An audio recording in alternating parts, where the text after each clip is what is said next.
যুদ্ধ আগ্রাসন বন্ধের আহ্বান শেখ হাসিনার। থাইল্যান্ডে ইউনেস্ক্যাপের অধিবেশনে প্রধানমন্ত্রী। সংকট সমাধানে আলোচনার তাগিদ। খরতাপে পুড়ছে দেশ, দাপট থাকবে আরও 1 মাস। গাছ জলাধার কমায় বাড়ছে ঢাকার তাপমাত্রা, আরও 3 দিনের সতর্কতা জারি। দালাল চক্রের কারসাজিতে মিয়ানমার থাইল্যান্ডের জেলে অনেক বাংলাদেশি। কক্সবাজার ছাড়ালো আশ্রিত আরও 188 মিয়ানমার নাগরিক। ইউক্রেনে গোপনে ক্ষেপণাস্ত্র পাঠালো যুক্তরাষ্ট্র। কেউ ওয়াশিংটনের সমকক্ষ নয়, মস্কোকে বাইডেন। অস্ত্র সহায়তায় অনুমোদন। এবং ওপেনারদের রানে ফেরাতে আলাদাভাবে কাজ শুরু করলেন হাথুরু সিংহে। ব্যাটিং উইকেটে মুস্তাফিজকে ভালো বোলিংয়ের পরামর্শ সুজনের।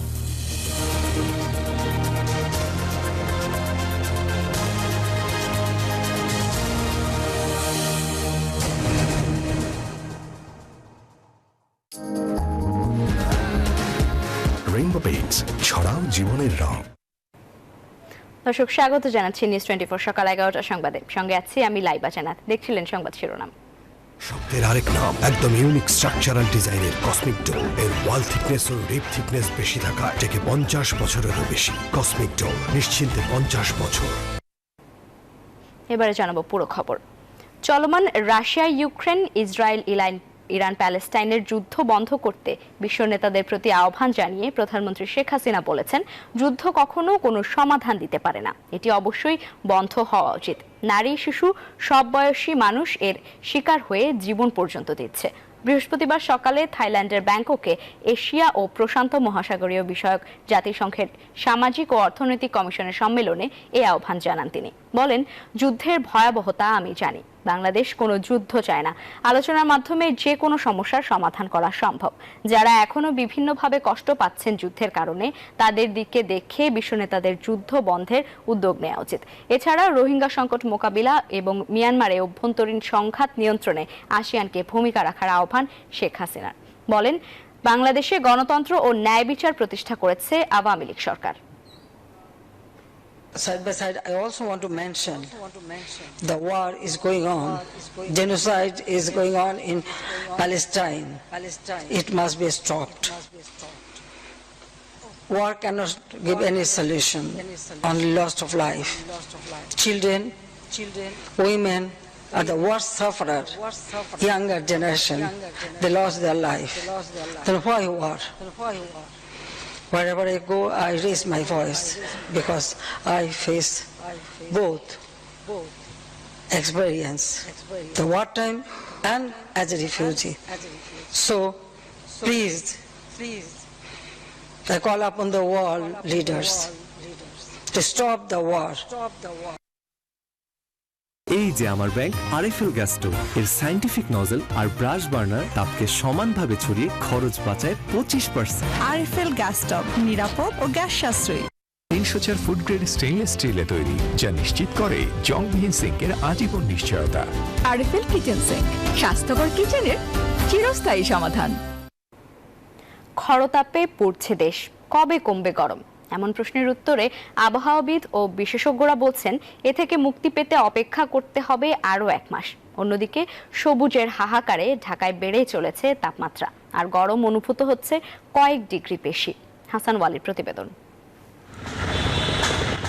শহর জুড়ে গ্রীষ্মের খরতাপ, কাঠফাটা রোদে হাঁসফাঁস জনজীবনী। একে তো তাপদাহ, সঙ্গে যোগ হয়েছে জলীয় বাষ্পের আধিক্য। বৃষ্টি প্রত্যাশায় ধর্মীয় বিশ্বাস এবং প্রাচীন নানান লোকবিশ্বাসে চলছে প্রার্থনা। 1972 সালের পর 2023 ছিল উষ্ণতম বছর, যেখানে তাপমাত্রা রেকর্ড করা হয় 43 ডিগ্রি পর্যন্ত। চলতি বছর এরই মধ্যে 42.6 ডিগ্রি ছুঁয়েছে তাপমাত্রা।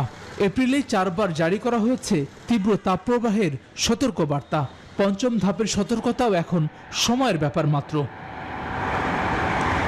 গত বছর একটানা 23 দিন ছিল তীব্র তাপপ্রবাহ। আবহাওয়াবিদদের আশঙ্কা, এবার ছাড়িয়ে যাবে সেই রেকর্ড। স্বস্তি মিলতে পারে জুনের শুরুর দিক থেকে। সামনে যদি বৃষ্টিপাত না হয়, এই অবস্থাটা অব্যাহত থাকে, 43 ডিগ্রি ছুঁয়ে যেতেও পারে। তুলনামূলকভাবে এপ্রিলের চাইতে মে মাসে বৃষ্টিপাতের প্রবণতাটা একটু বাড়ে। তো আমরা আশা করতেছি যে মে মাসে হয়তো বা বৃষ্টিপাতের প্রবণতাটা একটু বাড়বে, তখন হয়তো বা দেখা যাবে যে একটু সহনশীল পর্যায়ে চলে আসবে। দিনে দিনে ঢাকায় তাপমাত্রা বেশি হওয়া নিয়ে চিন্তিত নগর পরিকল্পনাবিদ থেকে শুরু করে নাগরিকরাও। সাধারণত তীব্র তাপপ্রবাহে ঘন বৃক্ষরাজি থাকলে গরম অনুভূত হয় কম। পরিবেশকে ধ্বংস করার তাৎক্ষণিকভাবে বিষয়টি পরীক্ষা করেও দেখালেন এই বিশেষজ্ঞ।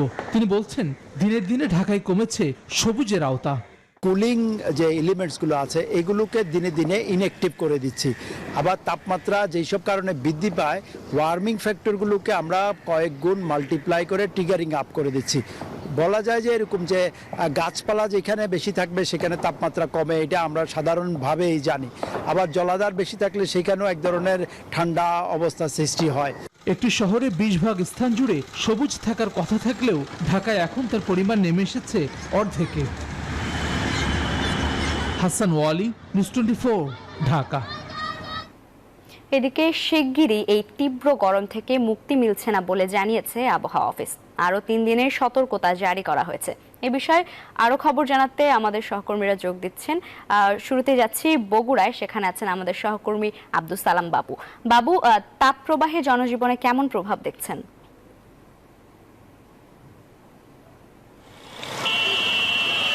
যানটা দারুণ প্রভাব পড়েছে, একেবারেই প্রভাবিত হয়ে সাধারণ মানুষ যাদের প্রয়োজন আছে তারাই শুধু ঘর থেকে বের হচ্ছে, এবং যাদের প্রয়োজন নেই তারা কিন্তু ঘর থেকে বের হচ্ছে খুব কম। বিশেষ করে নিম্ন আয়ের মানুষ, যারা খেটে খাওয়া মানুষ, শ্রমিক মানুষ, তারা ঘর থেকে বের হচ্ছে। জীবনের প্রয়োজনে, জীবিকার প্রয়োজনে তাদেরকে ঘর থেকে বের হতেই হচ্ছে। গত কয়েকদিন ধরেই বগুড়ায় কিন্তু তাপপ্রবাহ বেড়েছে। বৈশাখের শুরু থেকেই কখনো 38 ডিগ্রি, কখনো 39 ডিগ্রি। গতকাল বগুড়ায় সর্বোচ্চ তাপমাত্রা ছিল 38.5 ডিগ্রি সেলসিয়াস। আজকেও বেলা 3টার পর আমরা সেটা জানতে পারবো, হয়তোবা তার চেয়ে বেশি বা সেই অবস্থায় থাকতে পারে। চিকিৎসকরা পরামর্শ দিচ্ছে বিশেষ করে শিশু এবং বয়স্কদের নিরাপদে রাখার জন্য জরুরি প্রয়োজনে ঘর থেকে বের হলে ছাতা ব্যবহার করা এবং বেশি বেশি করে পানি পান করার জন্য বলা হচ্ছে। সব মিলিয়ে বগুড়া অঞ্চলে গেল কয়েকদিন ধরেই কিন্তু তাপমাত্রা অনেক বেশি, এবং যার কারণে জনজীবনে ব্যাপক প্রভাব পড়েছে। যারা ঘর থেকে বের হচ্ছে তারা ছায়াযুক্ত স্থানে বা ছাতার তলে, ছাতার যেখানে রয়েছে সেখানে দাঁড়ানোর চেষ্টা করছে। তো বগুড়ার হাসপাতালগুলোতেও রুগী বেড়েছে, শিশু এবং বয়স্ক রুগীর সংখ্যা বেড়েছে। নিউমোনিয়া জনিত কারণে এবং ঠান্ডাজনিত কারণে, ডায়রিয়া জনিত কারণে রুগী এসেছে। বহির্বিভাগে এখন দ্বিগুণেরও বেশি রুগী দেখছে। আরেকটি বিষয়, চিকিৎসকরা আমাদেরকে জানিয়েছেন যে যত্রতত্র যে রাস্তাঘাটে শরবতগুলো পাওয়া যায় সেগুলো পান না করার জন্য, কারণ সেইখানে যে বরফ ব্যবহার করা হয় সেগুলো ব্যাকটেরিয়া যুক্ত থাকতে পারে এবং অপরিচ্ছন্ন অবস্থায় সেগুলো তৈরি হয়। সব মিলিয়ে বেলা 12টা থেকে বিকেল 3টা পর্যন্ত ঘর থেকে না বের হওয়ার জন্য পরামর্শ দিচ্ছে চিকিৎসকরা। এই ছিল বগুড়াতে সর্বশেষ। একই খবর জানতে চলে যাব চুয়াডাঙ্গায় সহকর্মী জামানের কাছে। জামান। বাবু, বগুড়ার মতোই কিন্তু চুয়াডাঙ্গাতেও তাপদাহ বয়ে চলেছে। বলা যায় বগুড়ার চেয়ে কিছুটা বেশি তাপ অনুভূত হচ্ছে চুয়াডাঙ্গাতে। গতকাল কিন্তু চুয়াডাঙ্গাতে তাপমাত্রা রেকর্ড করা হয়েছে 41.2 ডিগ্রি সেলসিয়াস, যেটি আজ সকালে রেকর্ড করা হয়েছে 33.3 ডিগ্রি সেলসিয়াস, এবং এই সময়ে বাতাসের আর্দ্রতা ছিল কিন্তু 44%। তো আবহাওয়া অফিসে আমি কথা বলেছি, তারা যেটি বলছেন যে বাতাসে জলীয় বাষ্পের আধিক্যের কারণেই কিন্তু তীব্র গরম অনুভূত হচ্ছে এবং এই তাপদাহ মানুষের কাছে অস্বস্তির কারণ হয়ে উঠছে।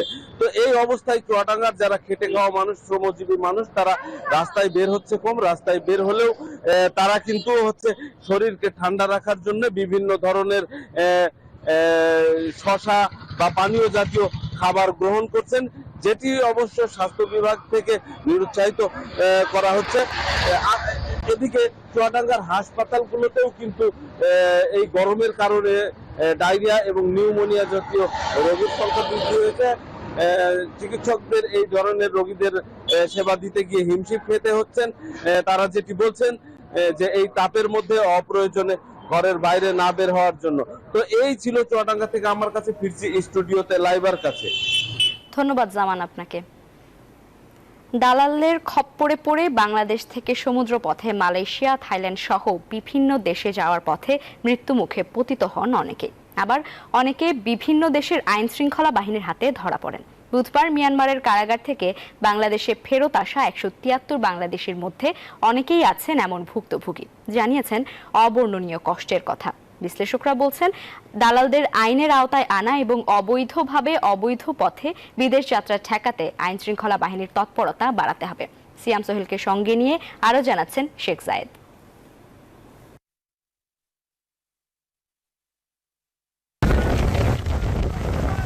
কম খরচে সুন্দর ভবিষ্যৎ গড়তে স্বপ্নের প্রবাসে অনেকেই দালালের হাত ধরে এমন জীবন ঝুঁকি নিয়ে সমুদ্র পথে যাত্রা করেন। এই স্বপ্নযাত্রা কখনো কখনো অনেকের জন্য হয়ে যায় মৃত্যুযাত্রা। কেউ কেউ অবৈধ অনুপ্রবেশকারী হিসেবে ধরা পড়েন বিভিন্ন দেশের আইন শৃঙ্খলা রক্ষাকারী বাহিনীর হাতে, জীবন কাটাতে থাকেন কারাগারে। পৃথিবীতে এমন বাংলাদেশি কত তার স্পষ্ট হিসেবও নেই। মিয়ানমারের বিভিন্ন কারাগারে সাজা ভোগ শেষে বুধবার ফেরত আসাদের মধ্যে অনেকেই আছেন যারা মালয়েশিয়া কিংবা থাইল্যান্ড যাওয়ার পথে ধরা পড়েছিলেন, আবার কেউ কেউ আটক হয়েছেন মাছ ধরতে যেয়ে। আমরা সাগরে মাছ ধরতে গেছি, মাছ ধরার জন্য আমরা সাগর থেকে চলে আসতেছি মায়েরমার থেকে। উনি আমরা বাংলাদেশের বর্ডার ঢুকে গেছি, আমরা ওখান থেকে আমাদের নিয়ে গেছে। দাম ছবি করি ওরে 5 বছর জেল মারি দিয়েছে আমরা। যারা ফেরত এসেছেন তাদের পরিবারে এখন আনন্দের বন্যা। আমাদের বাংলাদেশ সরকার জানিয়েছে তাদের কাছে হাজার হাজার ঋণী আমরা। আল্লাহর রহমত যাতে তাড়াতাড়ি ফিরে আসতে পারছে এটা আল্লাহর শুকরিয়া। যাদের স্বজন আসেনি তারা এখনো আশায় বুক বেঁধে আছেন। ছবি হাতে কান্না জড়িত কণ্ঠে বৃদ্ধা হাসিনা জানান, সন্তানকে ফিরে পেতে দালালকে দিয়েছিলেন 3 লাখ টাকা। 10 বছর গে মানুষ আইয়ার, 11 বছর গে মানুষ আইয়ার, হইয়ার তো আইয়ার না নয়ার আই সাইট আই। বাপা মারা গিয়ে আজ 2 বছরের ফুটো শুকে গা সারা শরীর জারি বেলা ইয়ে অসুখে 3 জায়গায় আই এখন 3 জায়গায় বিশ্বাস নাই। বিশ্লেষকরা বলছেন, অবৈধ পথে বিদেশ যাত্রা ঠেকাতে এবং দালালদের ধরতে আইন শৃঙ্খলা বাহিনীর চেষ্টা অপ্রতুল। আমরা প্রতি বছর দেখতে পাচ্ছি যে একটাই করিডোর, সেটা হচ্ছে যে নাফরত এবং গুমদুম করিডোরটা। তো এখানে আইন শৃঙ্খলা রক্ষাকারী বাহিনীর একটা ব্যর্থতা আছে, আবার হচ্ছে যে একটা টেকনিক্যাল গ্যাপ, কৌশলগত একটা গ্যাপ আছে। ইকুইপমেন্ট দিয়ে, লজিস্টিক থট দিয়ে যেভাবে চিন্তা করা উচিত, আমার মনে হয় ওনারা সেটা করতে পারছেন না। এক হচ্ছে মানুষের নিজের যাওয়ার প্রবণতা বা আগ্রহ, মরিয়া একটা ভাব, এবং সেটা সুযোগটা পাচারকারীরা নিচ্ছে। কক্সবাজারের আশেপাশে যেসব আমাদের সীমান্ত বাহিনীগুলো রয়েছে, নৌবাহিনী রয়েছে, বর্ডার গার্ড রয়েছে, তারা সবাই কিন্তু এগুলো জানেন এবং আমাদের গোয়েন্দা সংস্থাগুলো জানে যে প্রবণতাটা আছে। তো সেই অনুযায়ী যথেষ্ট তৎপরতা আছে বলে আমাদের মনে হয় না। মিয়ানমারের কারাগারে আরো বাংলাদেশি যারা আছেন তাদের ফিরিয়ে আনার বিষয়ে কাজ করবে বাংলাদেশ, জানিয়েছেন পররাষ্ট্র মন্ত্রণালয় সম্পর্কিত স্থায়ী কমিটির এই সদস্য। অনেকেই আমাদের কাছে আবেদন করেনি অথবা পররাষ্ট্র মন্ত্রণালয়ে আবেদন করেনি, আবার অনেকেই দেখা গেছে কি আবেদন করার পরও নাম বিভ্রাট এবং স্থান বিভ্রাটের কারণে অনেককে আনা সম্ভব হয়নি। এখানকার আইডি কার্ড থাকলে আইডি কার্ড অথবা মা বাবা অথবা জমির ল্যান্ড খতিয়ান সহ ন্যাশনাল ইউনিয়ন পরিষদের সার্টিফিকেট সহ আমি সকলকে বলবো, বিশেষ করে কক্সবাজার জেলাবাসীকে, আপনারা আমার সাথে যোগাযোগ করুন।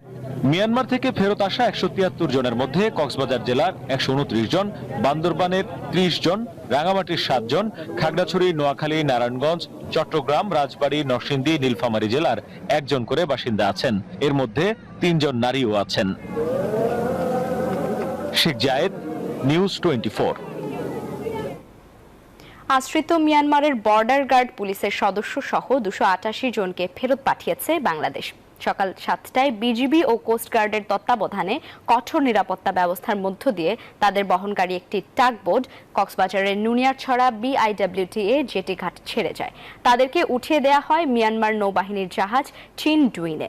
বাংলাদেশের পক্ষে ছিলেন বিজিবির রিজিয়ন কমান্ডার, কোস্টগার্ডের চট্টগ্রাম পূর্ব জোনের জোনাল কমান্ডার, বিজিবির রামু সেক্টর কমান্ডার সহ অন্যান্য কর্মকর্তারা।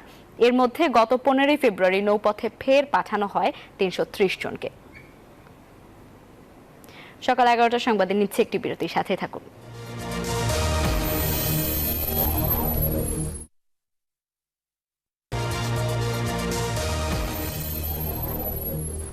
দর্শক স্বাগত আরেকবার সকাল 11টার সংবাদে। এবারে ফার্স্ট সিকিউরিটি ইসলামী ব্যাংক পিএলসি অর্থ বাণিজ্য সংবাদ।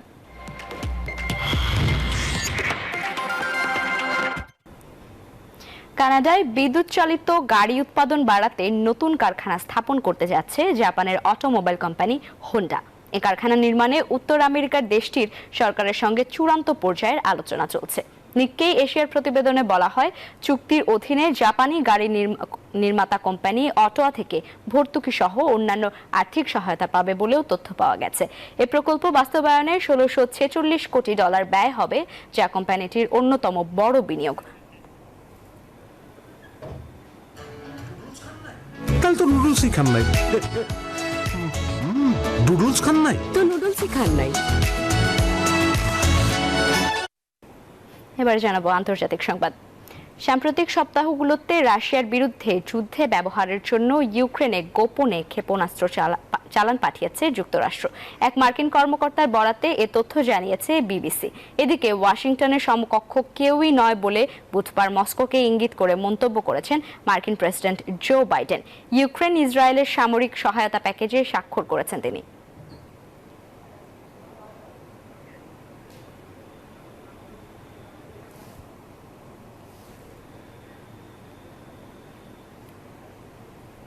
এবারে জানাবো খেলার সংবাদ।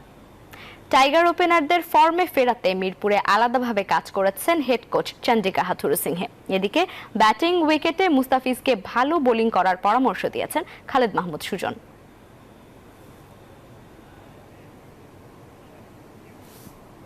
দর্শক, এই ছিল নিউজ 24 সকাল 11টার সংবাদে। ধন্যবাদ সবাইকে সাথে থাকার জন্য।